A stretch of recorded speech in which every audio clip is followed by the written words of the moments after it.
So what made you become a pea viner then, Steve? Become a pea viner? I've been driving a pea viner. If I could become a pea viner, I probably would. You would as well. I'd be like Transformers, you know, like Transformers, like robots, then goes into a car. I'd be the robot that goes into a pea viner. You would. Well, I don't know. I think it's from a very young age, about 4 years old. I saw the pea viners working in the field behind the house, and I just fascinated by them, and basically was fascinated by them ever since. And all through my childhood, every pea season, me and my friend would go and follow the pea viners, stand in the field and watch them, take photographs of them, and then later on we used to go and 1800 Stanley 18. we used to go and video them, obviously for our DVDs. Yeah, it's just been a lifelong passion. You're lucky, I'm on my way. Peas. Then luckily in 2012 I got offered the job of not actually driving the pea viner. The job was to come on here as a spare man to sort of like run the tractors about, water barrows and all that. But it was a foot in the door, so I thought, yeah, I'll definitely do it, get in the door, and one day I'll be able to drive a pea viner. And then about 2 weeks before the season started, I got a phone call saying the chap who was driving the pea viner has decided not to come.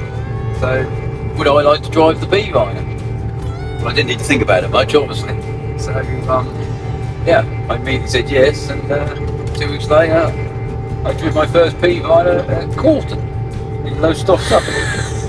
Darling, this is just meant to be a quick. not 2 minutes. We was in the church, and we come out of the farmyard, and I jumped in and I thought, oh my God, these are big, aren't they? Yeah, I was like, yeah, this is a bit toy, but yeah, so, and we went to the fields right near the sea. And that was in 2012. Here we are in 2026, and I'm still driving. Is that enough? Yeah.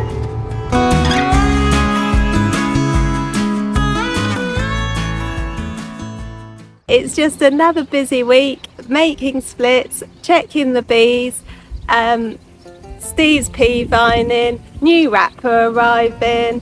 I think I might have some face cream labels arriving sometime this week, if not this week, next week, so I'll have to get that sorted. But it's just another ridiculously busy week, and that's just what I plan to do. I'm sure there's going to be a lot of stuff that happens that I haven't even accounted for yet. I'm back at the Home Sweet Home apiary making a couple more splits. A split is simply where I take part of a strong hive to create a brand new hive. I've got around 5 honey production colonies that need replacing. As queens get older, the bees naturally try to raise a new queen, but it doesn't always go according to plan. So every year I end up replacing a few hives to keep my honey production hives strong for the following season. These 2 splits are actually heading over to the Wood Apiary. I've never had many hives there before, but I'd like to get that apiary properly established because it has the harshest winters out of all my sites. My thinking is that if I can build up some strong young hives there, they have the best chance of coming through winter, ready for the next year's honey season.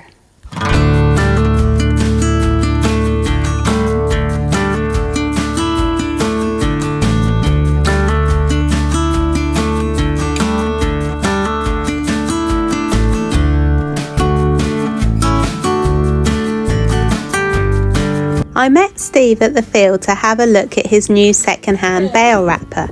We've never had one before, so we haven't really got a clue whether it's good or not.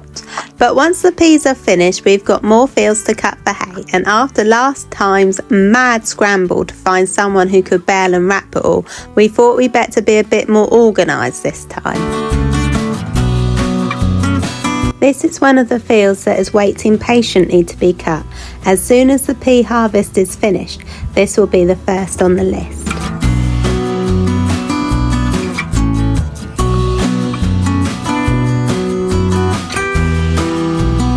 What was that, darling? I said, I'm not sure how one of these work yet. I'm sure I'll figure it out when I lift that up. Is it one of them Okay, we'll still catch.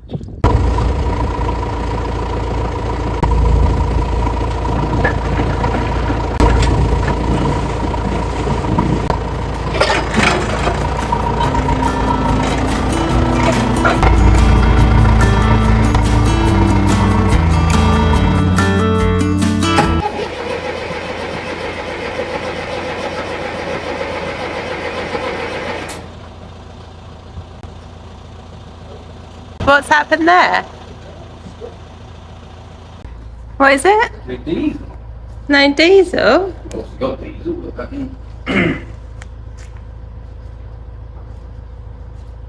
Need that tonight. Yeah. At this point, I'm not quite sure what the problem is. Stopped on me. Steve keeps saying something about the diesel not getting through. Well, that's not annoying, is it? Got a bit more annoying. Even with the manual, we still couldn't get it going. We'll have to come back to it another day. The pressure's on though, because we need the Renault running before we can cut the hay. There's always something.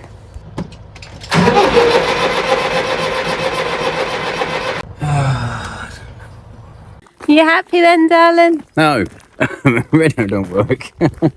I ain't got time to sort it. I've got to be up again soon. Never mind. That's farm machinery and farming for you. Never a dull moment, never a spare minute in the day. I know, I thought I was only coming up to take a recording of the new wrapper. I didn't get to look at it properly. Oh well. Never mind.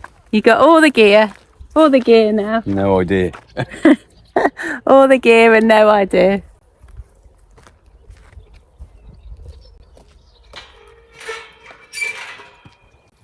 Let's go home and have some dinner. Definitely.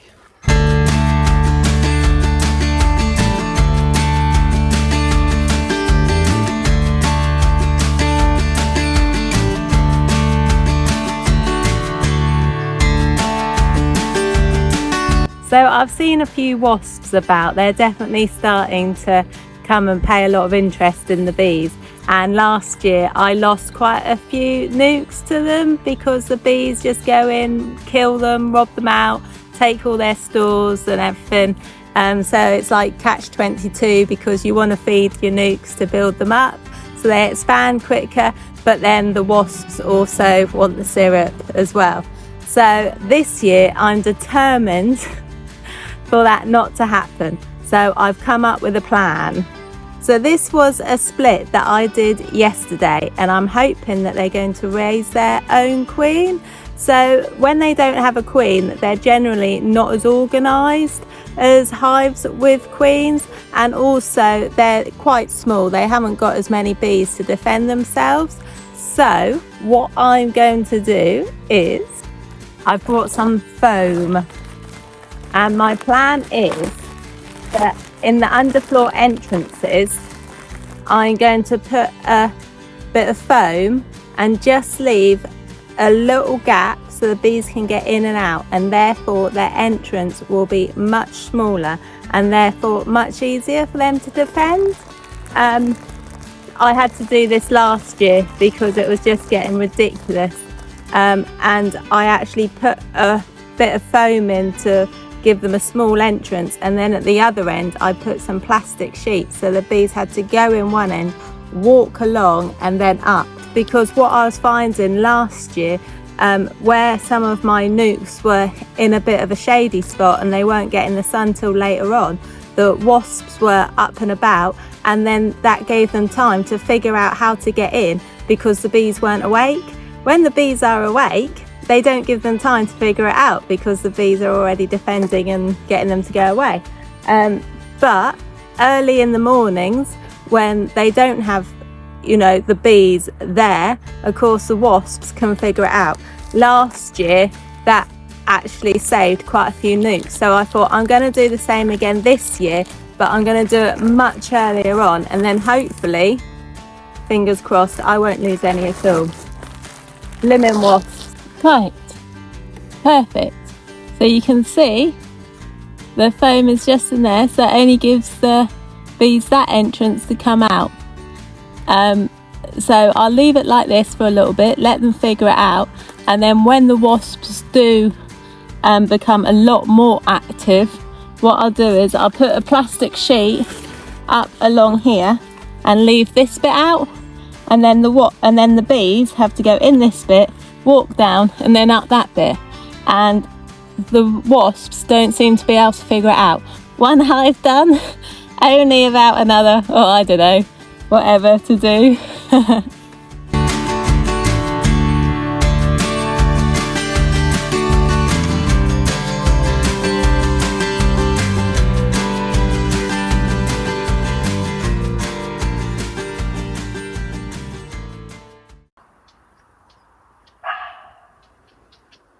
Oh, I think that's a monkerjack, could be a fox. Anyway, I'm down in the Wood Apiary. I've just popped down to see how the splits I brought here a couple of days ago are getting on. There's a lot of wasps around now. They're not trying to get through the nuke entrances, but they are sucking the syrup on the side of the nuke. I keep getting distracted because there's a massive European hornet flying around, and it's actually caught a wasp and is trying to eat it. Glad it's catching the wasps and not the bees. Yeah, the wasp season has actually now started, so I want to get these nukes in a hive with an underfloor entrance that I'll foam up as soon as I possibly can. I don't want to move them just yet because I did feed them when I first brought them down here, and there's still a little bit of syrup left in, so as soon as they've eaten that all up, I will move them across. But I just wanted to bring all the hive stuff down here ready because it's going to be hot next week, and I didn't fancy bringing it all down then. I don't know if you can see, but these wasps are burrowing down, and they're actually, where you've got 2 or 3 of them, like here, they're actually making like dents in my polystyrene.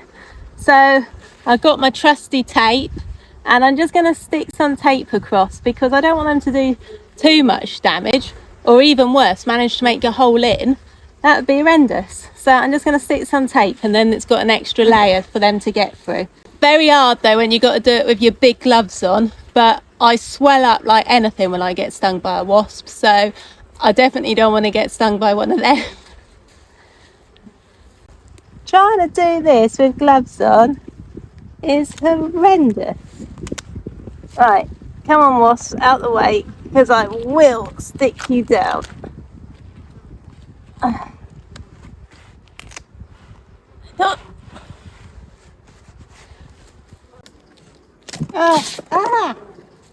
Oh my goodness. Sometimes I wonder if it's only me as a beekeeper that does things like this. Every other beekeeper probably doesn't bother with things like this. But I don't know. Look at them all. Go on, go, go, go. Ah, I hate wasp season. It's all been so like nice, and then all of a sudden you get robin and wasps, and it is literally me and the bees against the wasps.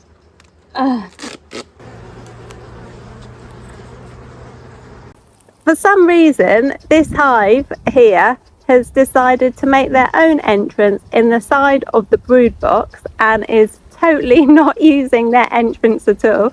So I don't know what's going on there, but hey ho, bees know best.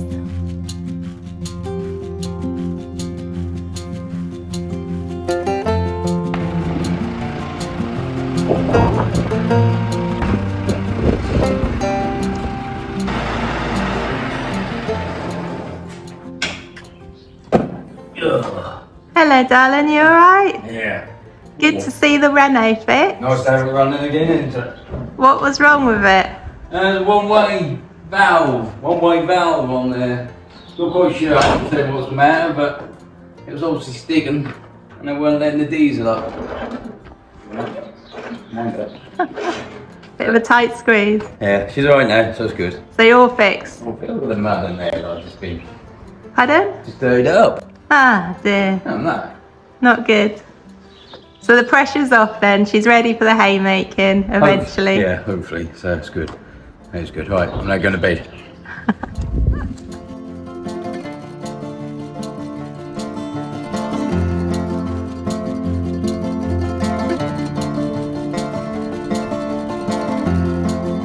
We're going to say goodbye and we'll see you next week. Thank you so much for watching. Steve's actually got some free time and I've got some free time, so we're going to go and enjoy a couple of hours on the motorbike. See you next week.